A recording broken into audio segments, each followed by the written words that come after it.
The Devil Wears Prada 2 released May 1st, and I recently went to go watch it as somebody who grew up loving the first movie and having it on DVD thanks to my mother. I want to hop straight into this review and let you guys know some of the things I absolutely loved about the movie, as I don't have many negative things to say actually. The first thing I would like to mention was the plot line. The place that most sequels go wrong in is creating a plot that's not as entertaining and as original as that first film. I personally feel as though The Devil Wears Prada 2 had a great story and really even a few different storylines that eventually tied in to create a cohesive plot. The thing that I most appreciated about this screenplay was the mention of physical publications decreasing in sales and digital publications being the new wave, causing a wave of change throughout the fashion industry and the public media industry as a whole. These are real issues within our industries that a lot of creatives fear, and sometimes I feel like those things aren't heard or cared about enough.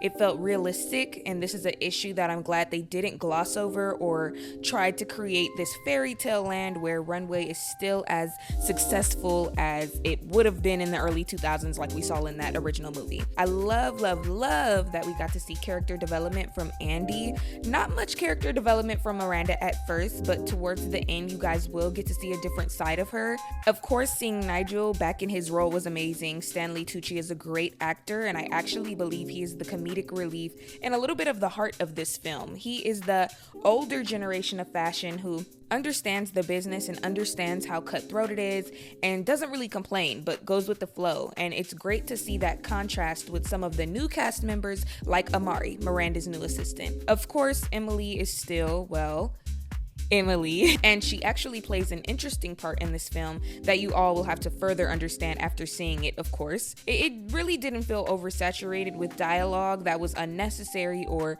trying too hard to prove something like a lot of reboots and sequels are doing these days. It all felt very natural and made sense and flowed. There was a lot of callbacks to the first film when it came to the cinematography that I thought were super cool, like some of those shots were remade. The very first scene that we see Andrea in the movie is actually a callback and a very similar shot, if almost not identical, to the one that we see in that very first film too, which I really thought was cool. The clothing in this film is absolutely wonderful. Even the montages of runway shows displayed like really good looks. I have no complaints, and the costume designer did an absolutely amazing job, especially with maturing Andy's wardrobe without making her something she is not. Miranda had some of my favorite looks in this film, as she's represented like a more mature taste and style, giving us like a 1980s boss woman realness. I did notice a few continuity issues, but I sometimes can overanalyze films and things like that, especially with working as a background actress recently,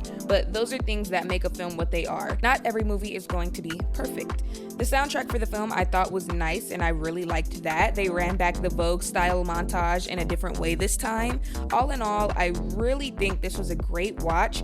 If you are going to do a sequel for a 20-year-old movie, this is how you should do it. So go out and get your guys' tickets for this movie, and I will see you guys tomorrow for Met Monday.